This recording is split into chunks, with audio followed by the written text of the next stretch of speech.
Good afternoon, everyone. James Hicks here from Hicks New Media and Infotainment News.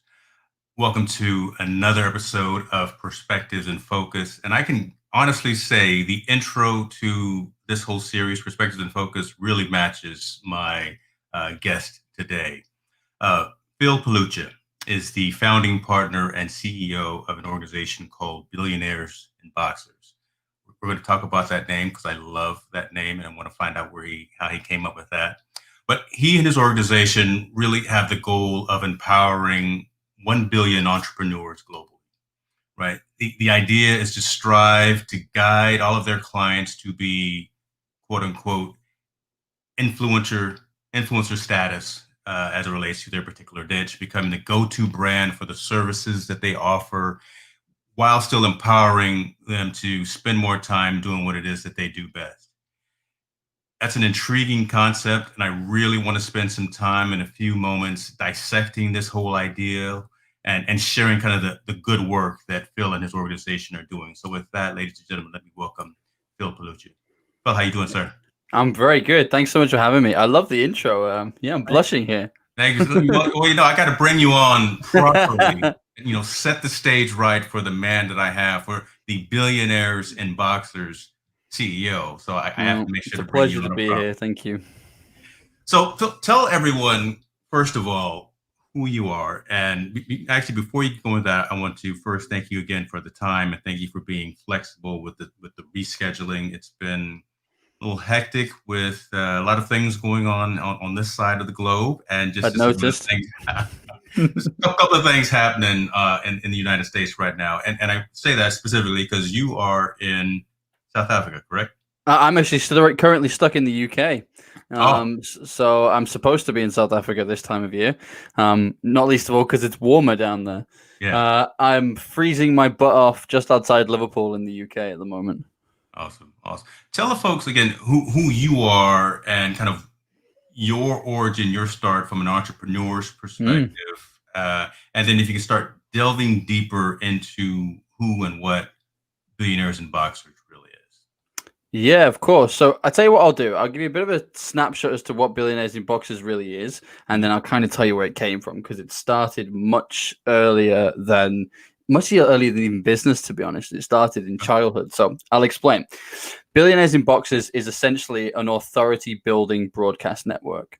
So what I mean by that is there are lots of people who are recognized as influencers at the top of each niche, at the top of each industry, that maybe necessarily shouldn't really be there. They're there because they're very good at ClickFunnels, or they're there because they wrote a book about it first. And actually, there's a lot of really hardworking, talented entrepreneurs out there who should be heard from. They should be an authority in their industry. People can really gain from their words of wisdom, their lessons learned through good and bad. But they're so busy dealing with the day-to-day running of their business that actually even focusing on growth can sometimes be a challenge, let alone on sort of projecting that out onto the industry. So as an entrepreneur, we're very inward focused, aren't we? We're looking at our own business. How can we improve it? What can we do? Now, my opinion, my perception, this is what happened with me, and subsequently why I sort of got dragged into coaching, was that I became known as an authority in several sectors using a very simple formula. And that formula was network my way to the top, essentially. Like if I wanted to get booked at more keynote speaking events, then I knew what I needed to do was raise my vibration so I was at the same level as those people, and then go and network with the people who were keynote speaking at the industry events that I wanted to be at, network with the people who organize those events. Now, for me, podcasting became a very sort of awesome vehicle for that about 10 years ago. So I've been podcasting for over 10 years, over 10,000 hours worth of podcasting. Wow. And a lot of it is just as a vehicle to network. So take that example I just gave about speaking at an event. I would invite the event organizer onto my podcast to sell tickets to my audience to come and talk about what's going on with the event, what it is they're trying to do, why it is they're trying to speak to this audience. And then I'm not going to ask them for anything. I'm not going to sell them anything. But 9 times out of 10, when it resonates, something will follow along the lines of, hey, Right. we're still looking for speakers, or I think it'd be great if you could come and do a presentation on X, or hey, Phil, what do you think about doing like a 45-minute workshop and we'll teach people this? Suddenly, I'm now at the top industry event speaking to a room full of what was last week my peers, sometimes Right. maybe even my competitors. And I always say this, it's very difficult for people to differentiate between you having the best podcast at what you do or being a top speaker at what you do and you being the best at what you do. It's very difficult for people to Okay. differentiate the two. Like that. Yeah. So if you own a marketing agency and you just so happen to have the number one marketing agency podcast, everyone's just going to instantly assume that you are the number one marketing agency that they should be working with. So it all comes down to kind of really helping my clients to connect to that essence of, fall back in love with their business. What is it about it that you fell in love with? Who is it you want to help and why? What's that thing that's going to get you out of bed that's so much more important than money? And then build from there in terms of business is a team sport. So if you network with the right people and you're adding the right people to your team, both Yeah. internally and externally, it's always going to be a recipe for success. So let me ask you, when you talk about your clients, who is that person that you're talking to, or is it a group of persons, right? Is it someone specifically in necessarily that leadership role? Is it necessarily someone in a sales focused role? Who is that go-to segment or focus that you go to and build your business off of? So for me, traditionally, it's executive and business leaders. It's typically people who are 3 to 5 years into their journey, doing, I don't know, anywhere between 1 and 5 million US per year, but they've reached the ceiling, and now they're ready to go from being a brand who are very good at what they do to being the go-to brand for what they do. And anybody who's ever worked in marketing or branding will tell you it's far easier to grow a personal brand than it is to grow a business brand. That is true. And Yes. if you want an example of that, just head over to Twitter right now and Google Virgin Atlantic, and Virgin Media. Count how many followers they have, and I guarantee it's about a third of what Sir Richard Branson will have. Because it's much easier to build a personal brand than it is a business brand. So if you have a reputation for what you do, but now it's more, you're ready to be recognized as that authority and that influencer, it's really about facilitating the steps to help you achieve that. And that's done kind of in 3 stages. Number 1, we connect you with the right kind of people that are going to help your business to thrive. Because if you're still stressing and focusing all of your time on the day-to-day, you're not going to have time to invest on trying to influence anybody, let alone kind of have any impact on your industry. So let's achieve that financial freedom and that comfort. The second part of that is let's start getting you to speak at more events. Let's get the media to recognize you as the thought leader to go to ask questions about particular topics. It's about getting you seen on podcasts and you podcast interviewing other people that really raises your awareness, but also raises your profile with that borrowed credibility piece.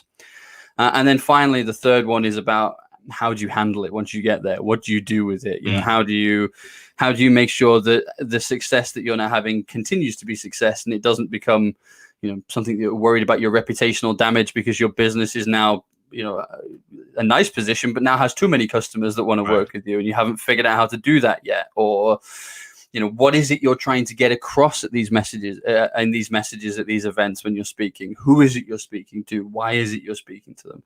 And really drilling down into that. Let me ask, so with the advent of COVID, right, and the world being locked down, has that goal number 2, right, of going out to specific events and having those types of engagements, because I do better when I'm face-to-face in the same room, right, when I can actually engage with folks, and just that type of a person, and the Zooms and the online seminars takes out a lot of that human element. Are you seeing some fluctuations in terms of how you're dealing with clients or even acquiring new clients in this past 8, 9, 10 months since the world has been where we are today? It's actually been even better, as you can imagine. I mean, for me, I'm a digital relationship coach. My nickname is the digital business connector. It's what I do, and I enjoy this. And actually, this has provided opportunities for me and my clients alike that just simply didn't exist previously. So a great example would be a few weeks ago, I did four 4 keynote speaking engagements in the space of 36 hours. We did Australia, New Zealand, USA, and the UK, Okay. right? I wouldn't even have been able to fly to all of those places to attend the event, let alone the cost that would have cost me to go to those events, the time off that I would have had to have taken just for travel. I mean, those 4 events realistically would have ruled me out for a week and set me back tens of thousands of dollars. Now I did it in between working. I was able to network afterwards. It's so actually it's presented a lot more opportunities, and a lot of the people who previously you'd speak to and they still have that kind of, I like meeting people too, don't get me wrong, I love being in the same room as people, but the people who say, oh, we can't do business unless it's face to face, like it's always how we do our business. We do our business at these networking events and stuff. Right.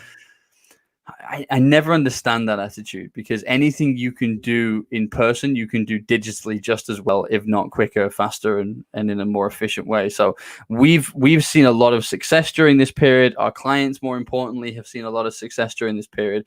And it's been a real leveler, because the other thing that's happened here is that people have stopped seeing themselves as American or British or Australian. Like, we are all facing this same global pandemic, and it's almost, I keep calling it the great leveler. People are now looking at each other as if to say, I can do work with the States and I can do work with Canada. And if I want to get a client in Australia, I can, because, previously my notion of, well, you'd have to be able to come into my office and see me. Well, the people down the road come into your office and see you. So you suddenly start to question, why we have this expensive real estate? Why do we only work with clients in New York because we're in New York? And I wonder if that's a conscious conversation, right, that you now have to have, right? Just thinking about, you say, and I agree with you about online ability and the online dialogue being straightforward and relatively easy, but it's not intuitive if you're not used to that. So I know you've got the 3 pillars or the 3 tools that you really focus on with billionaires and boxers, broadcasting and podcasting, online coaching, and then your overall network. So that online coaching piece, I mean, is that something that you have to, again, consciously tell folks who come from the old school, how to take advantage and utilize tools, how to utilize technology, how to present effectively on camera, on screen, and things like that? Has that been a challenge, really, again, when dealing with some of the old school, more seasoned folks in dealing with this new era? I'm not even sure it's the old school folks. I mean, we don't deal with a lot of that simply because the people who we choose to work with, I mean, we're in a fortunate position that we're usually oversubscribed. So we tend to cherry pick the people who they just get it, right? They just get it. So I talk about, I don't sell, I introduce. I'll introduce you to what we do, and if that resonates with you, then let's have a conversation about how we could work together. But I'm not going to try and sell it. I'm not going to try and convince it, which I think I understand what you're saying. So which would kind of come into that bit, wouldn't it? Do I have to try and convince people that this online model is the new way to go?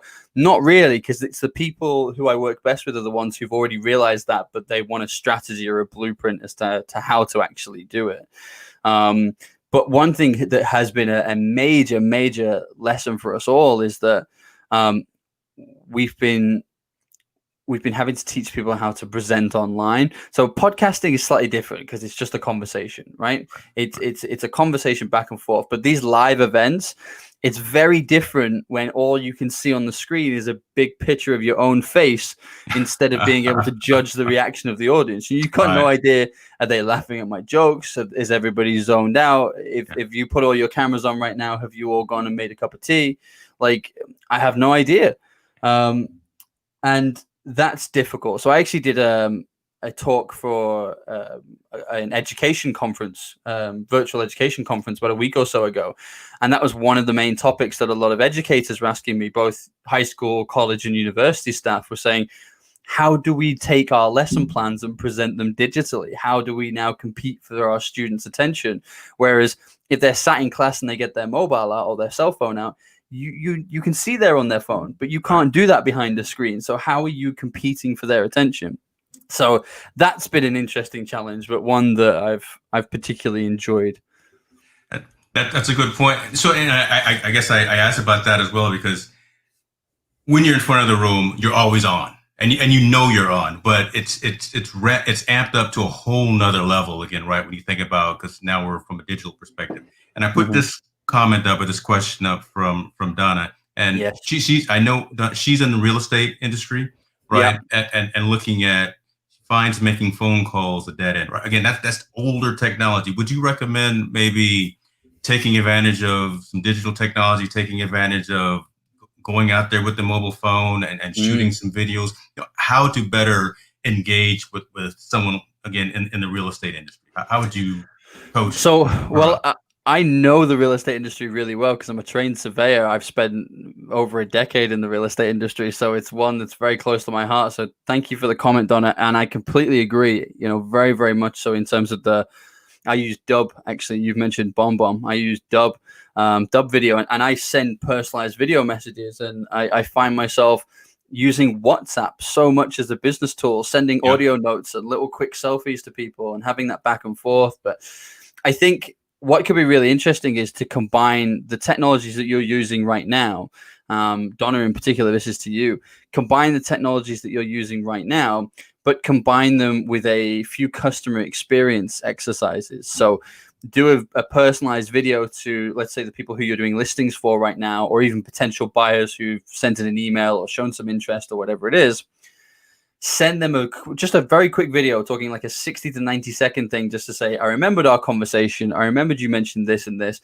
I wanted to ask you, what is it that I can be doing to make this experience better for you at the moment? I know Mm. it's a strange time and we're all having to make changes. What changes would make it easier for you to do business with us? How is it that you would like me to work with you? So And actually leverage the climate that we're in right now, and don't use that yeah. more as an advantage as opposed to a crutch or something. Okay, I like that. Well, how many people sit in a boardroom and they say, "How do we reach our customers? What should our adverts say?" It's like, Yeah. well, you're talking about how you reach a group of people that aren't represented in that room right now, which to me just seems ludicrous because who's going to know the answers as to how your customers want to be worked with better than your customers? But everybody's sick of these long emails that say, "Hey, fill in this survey, fill this in, fill this in." Yes. It's not personal. So, put the person centric back into customer experience, use the video messages to message people out and say, hey, what is it that you would like to say to me? Feel free to either send me a quick video back if you like, send me an audio note, or if you prefer, just drop me a text message and I'd be Mm. interested to see. But they will tell you the answers, right? And what's great about that is that you then get to use that as a marketing campaign. So all those people that you sent out those videos to, let's say you take 100 people and you send those videos to, even if you only get 10 to 20 responses, you're going to learn lessons from the patterns and the answers in that. Now do a video back to that 100 again, but it was a marketing purpose to say, hey, remember that video I sent out? Well, here was the feedback that came out. And people said that they really would like some more support around this, this, and this. So here's what I'm doing to make that easier for you. It shows you're listening to your customer. It shows you're agile and adapting to this time. And as a professional, receiving that, I would look at you and say, yeah, this person really has her finger on the money here. This is the person we need to be Yeah. doing business with. And those types of strategies never fade, right? I mean, No, those are tried and true from back in the old school days. The old Zig Ziglar. I mean, right? Those things will never fade away in terms of how you never. engage, especially when you're customer facing, customer relationship type of industry and things of that nature. Interesting. Mm. Very much so. I mean, whilst we're talking about real estate, though, I mean, real estate was actually the reason I started this in the first place because Okay. it was for the industry I started this because um, the problem with professional services is you're trying to sell you're trying to sell yourself, right? You're trying to sell your experience, what you can do, your personality, that personal service, your knowledge, all that kind of stuff. And that's quite difficult. I mean, you think about it, like you might buy an online course or a book or a set of cooking pans on a 30-second Instagram post, but you're not going to choose an accountant in the same way. You're not going to choose your real estate broker in the same way either. So you have to do something more to maintain that you're not just doing your job and doing it well. You are authority building and you're building credibility throughout your network as well. And in real estate, we did that through, and it works in every other sector as well. But in real estate, we did it through sharing client stories.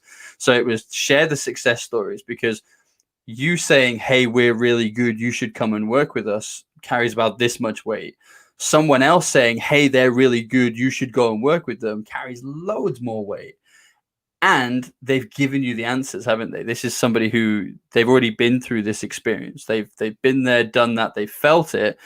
And instead of listening to you and having to make the connections and connect the dots themselves, they're listening to a customer who was in the exact same position that they are right now, talking about how great you were and how stress-free you made the process. Got you. That person's doing your sales and marketing for you. Love it. I got to know about the name. I got to know about the name.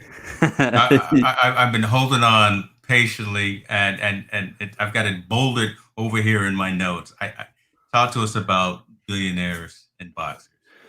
So, Billionaires in Boxes is actually a relatively new name, as in within the last 18 months to 2 years, probably about 18 months. So, what had happened was we had a business podcast called the Big Boom Business Podcast, and that got picked up as a radio station. Or by a radio station. So we had our own radio time, which was really cool. And we were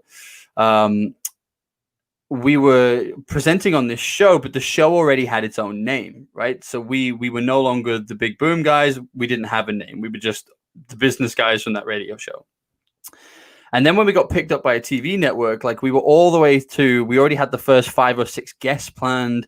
We knew the layout of the show. We knew what it was going to feel like and all this kind of stuff. And then somebody said, we don't have a name for the show. And everything I suggested, I kid you not, James, they hated it. Every suggestion I made was just like, no.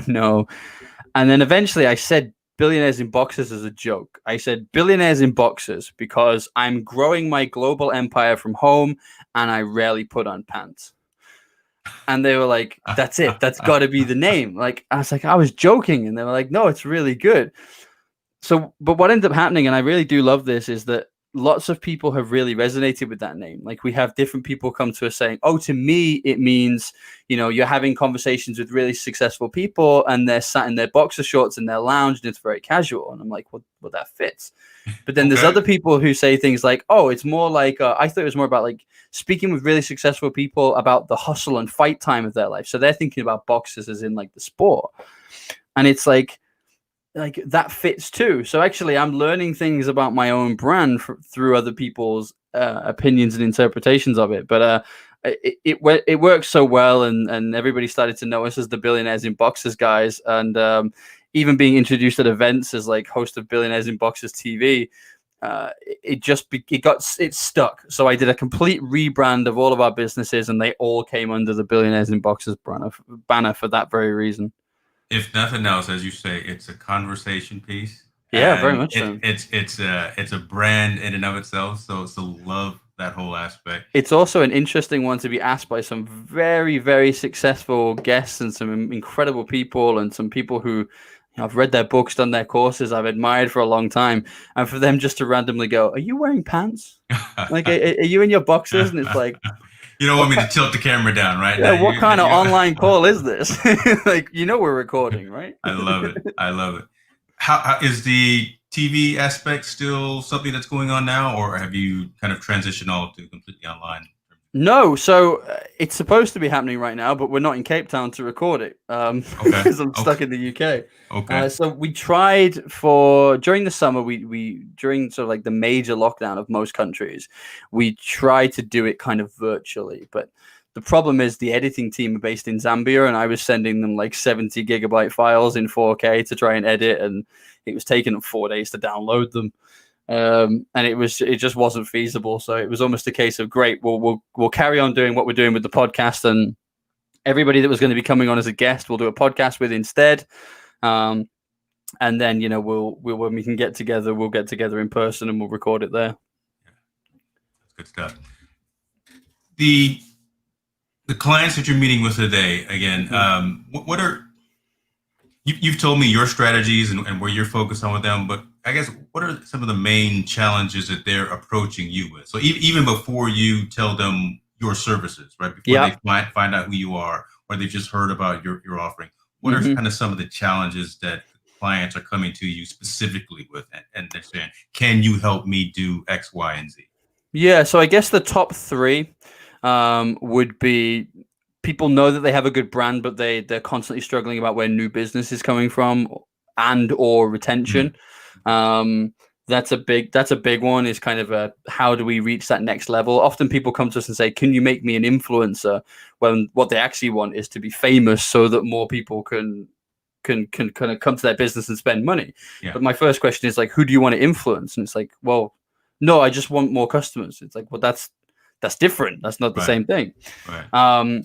The second thing I would say is, and this is a big one too, is people feel like they've reached a ceiling. Like they're doing well, but they've hit a ceiling in their business and they can't quite figure out how to get past it. You know, I quite often hear the phrase or something along the lines of, I'm spending too much time dealing with day to day and not enough time building the future. And it's like, okay, that makes a lot of sense too. And then the third and final one is people feeling like they don't get the credibility that they deserve or don't get the attention that they deserve.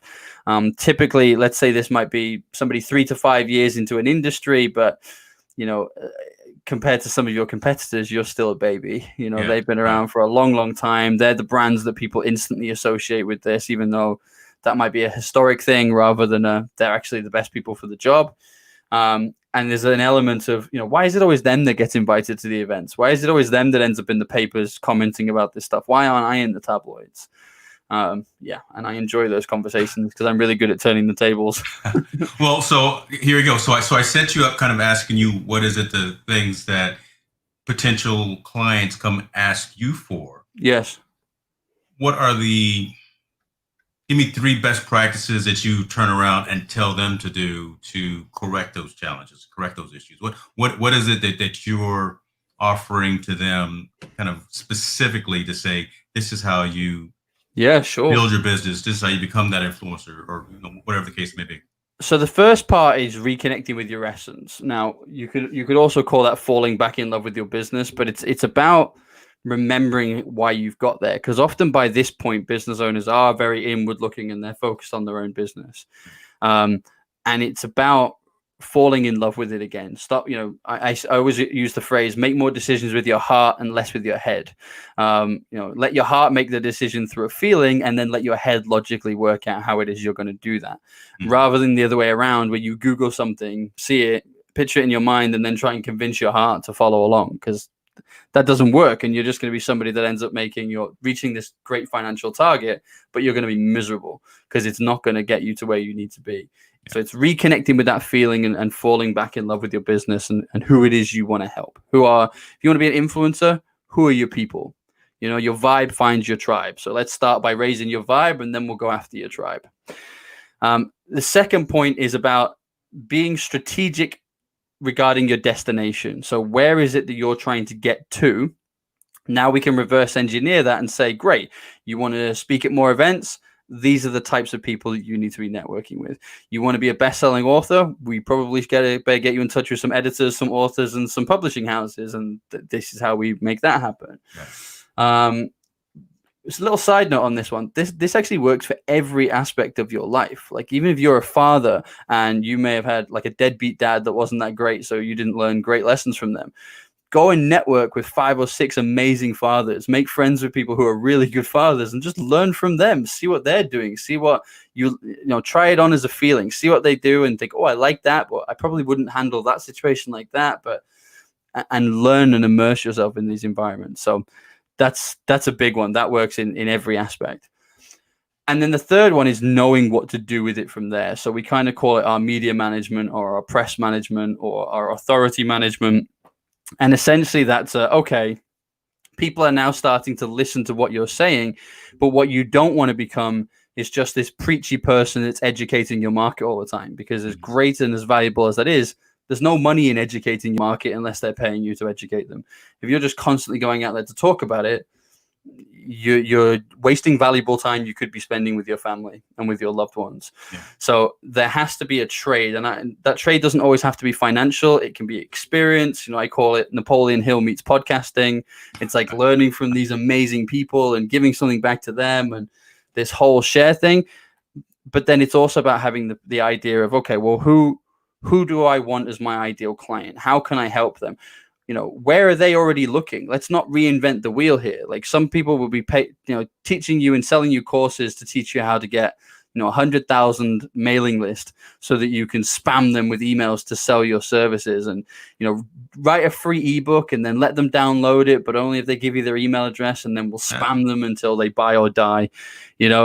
And the reality is that how long is that going to take you? Right? It's not going to be that effective, and it's going to take you a long time and cost a lot of money. Well, let's flip that on its head. If you're already vibing at a certain vibration, if you already have a certain level of credibility and knowledge, why can't I just go and introduce you to two people who already have a mailing list of 50,000 people, and you can not only get an introduction to them, but you could do borrowed credibility too, because you're being introduced from somebody who they already know, like, and trust. Do a collaboration, do a partnership. Hey, dude, listen, I was going to be spending a fortune on paid adverts to generate my own mailing list. Happy to give you 10%, 20% of the value of the deal that comes in from an introduction to your group. Like, why would they say no to that? If you're somebody who can also help their tribe, they're going to get the big kudos points for introducing you, and they're going to make money off your sales as well. So it's a win-win situation for everybody involved. So they're the three big ones. It's that partnership and collaboration. It's finding your vibe, and then it's that building that network around you to build your team, get Champions League ready. I like that last one. Well, I like them all, but I really like that last one because, again, you don't have to do everything by yourself all the time. No. Right, especially if you're in an industry and you're working with folks who you trust, you're working with, again, the team, things of that. Leverage that. There's more power and there's more momentum in many as there is in the one. Right? Massively. So especially in customer-facing industries, right? If you can't boil the ocean right by yourself, so get out there with folks who you work with, who you trust, who have that same message. Collaborate with them. I really like that idea of attaching yourself to maybe someone who has maybe that larger distribution of an email list or something like of a mailing list, adding your message into that, and then co-create, co-collaborate, things of that nature. Well, it's about utilizing what you have, isn't it? And being able to barter and stuff. So I remember when I first started wanting to do more work with North America, at the time I had two large databases. I had the UK and I had Southern Africa. So I went and found people in the US and Canada who wanted to do more work with South Africa and the UK. And we would do a joint piece of content together. They would introduce me to their network and I'd introduce them to mine. And everybody would win from this. So why would I go and reinvent the wheel and trying to start, generating followers out of nothing in North America when I could just link with somebody that I resonate with and we go, I get you, you get me. Let's do something cool together. I like that.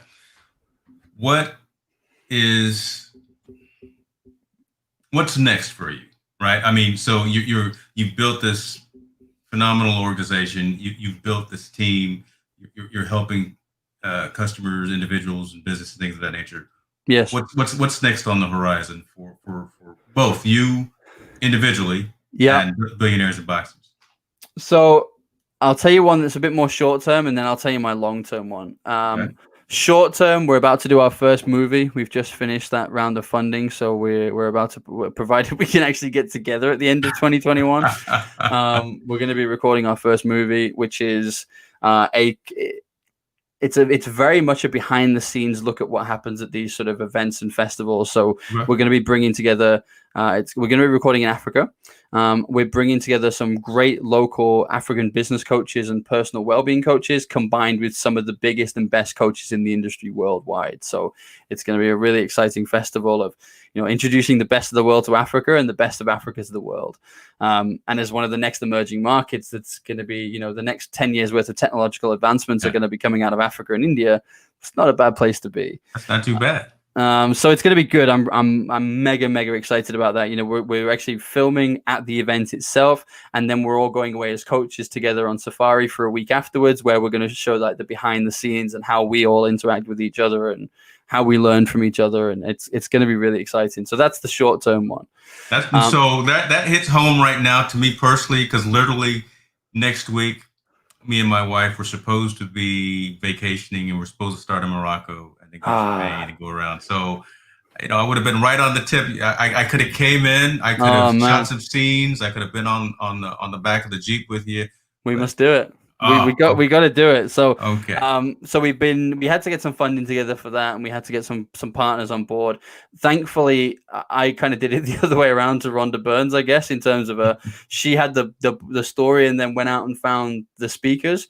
For me, I kind of had more speakers than I knew what to do with. In fact, that's where the idea of the movie actually came from. It was originally a joke.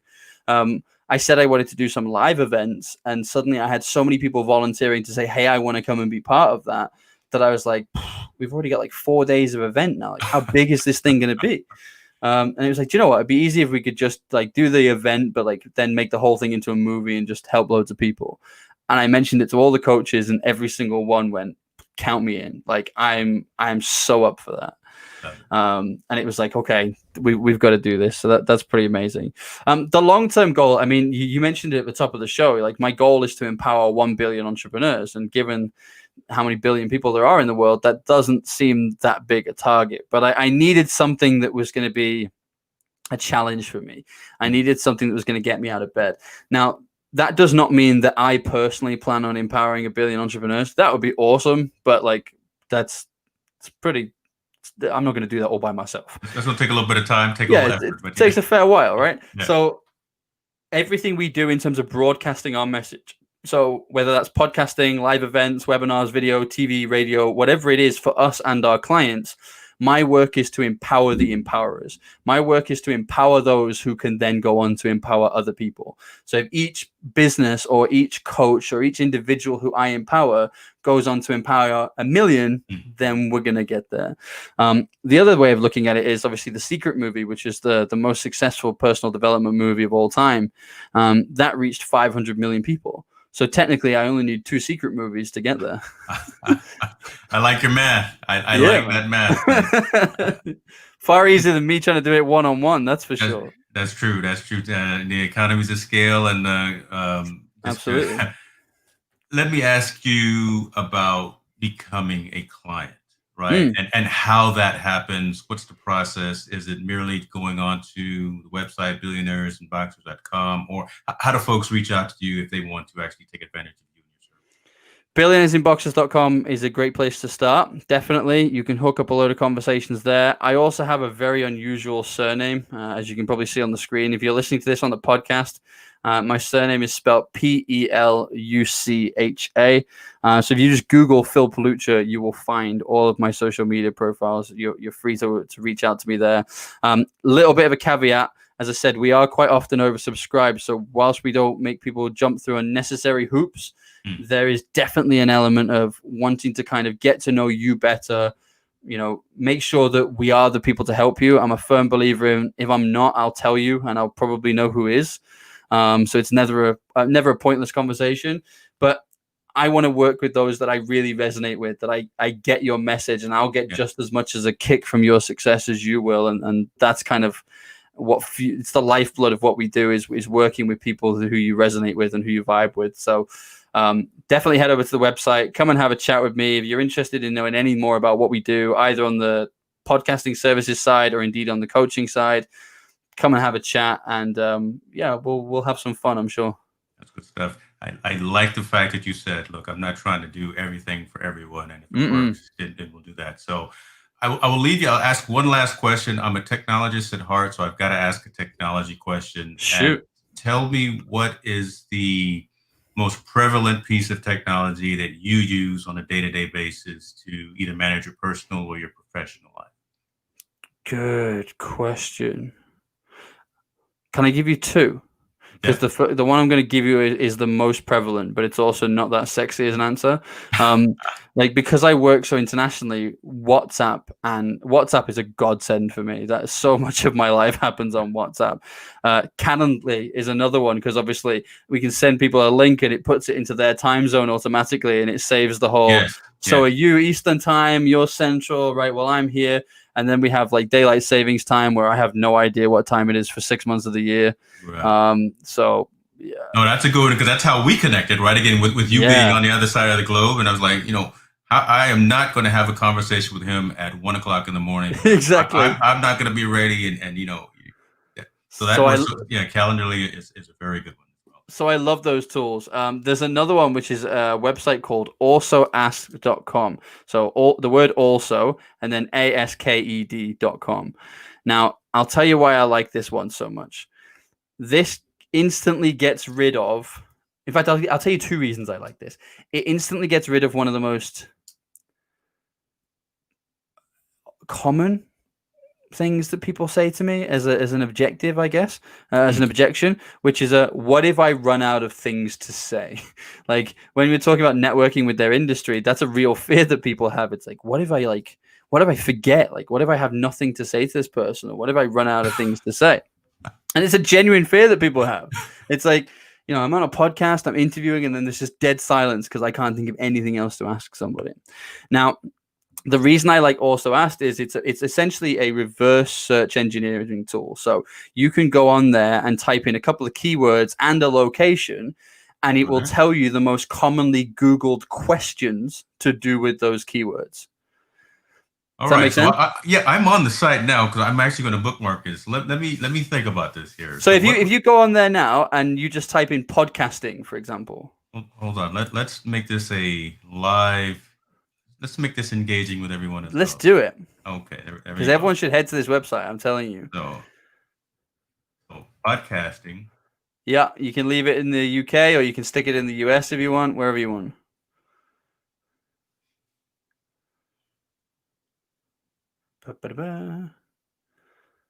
Right. Those are the most commonly asked questions when it comes to podcasting. Oh, that's great. Right? Oh, that's golden right there. Isn't it just? So this is like a golden SEO thing, okay? Corey, the second one I said was Calendly, my friend. It's an online booking diary thing. Definitely go check it out.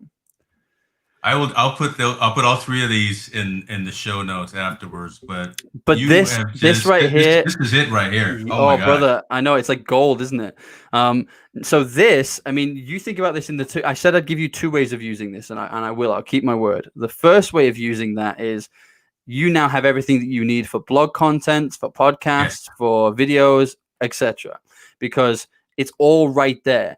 And it's extremely keyword and SEO friendly because it's the phrases that people are searching for. The second thing that it's great at, and this is something that I highly recommend, it's something that I did for my search business back in the day, and it helped me to become number one on Google organically, and it really helped my business.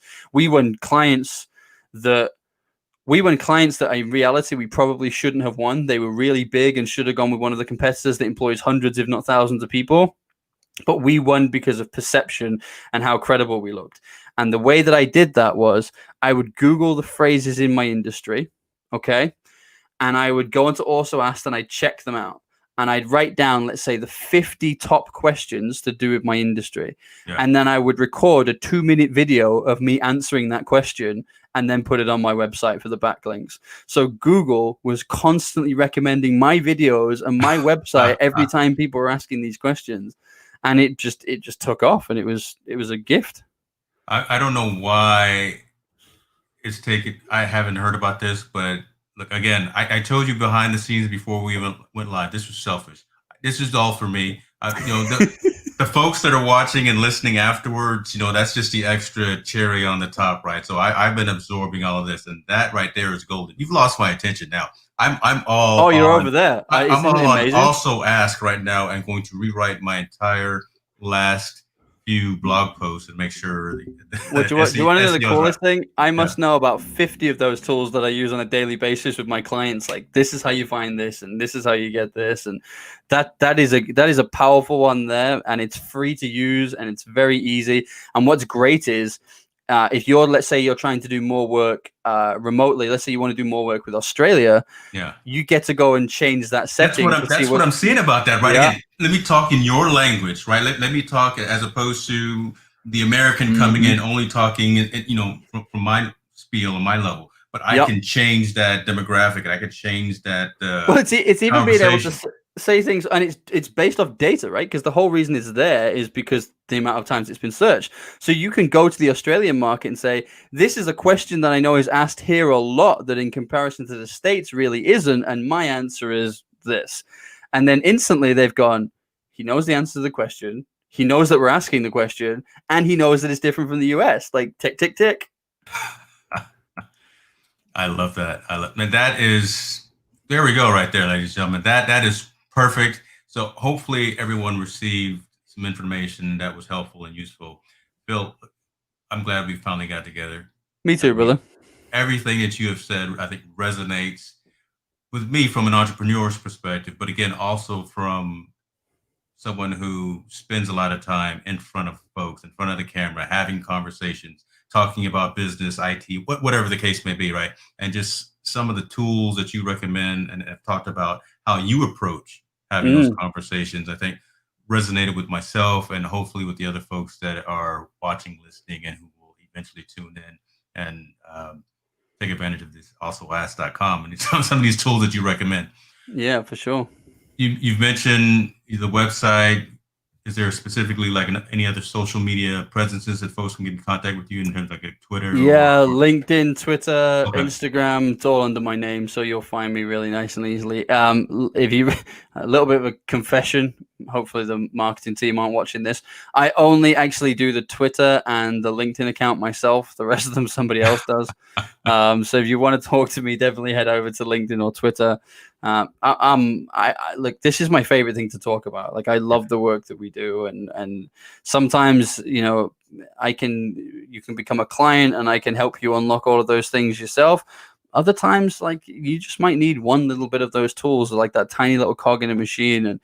And if something like this or a conversation like that really helps open that up for you, then I'm delighted. I love it. I appreciate that, man. And I will again make sure that the right contact information is in the show notes for folks to reference as they move forward. Phil, with that being said, man, I cannot say it again, but thank you very much for your time, for your information. I look forward to talking to you again in the future. And next time you're shooting a movie, let me know, man. For sure, brother. I can find a way to get over there, right? Mate, if we're ever allowed to travel again, I'll let you know, because that's at the minute that's my biggest headache. We're not even supposed to be doing it till the end of 2021, but at this point, we're as a nation, we've just headed back into our second national Yeah, lockdown.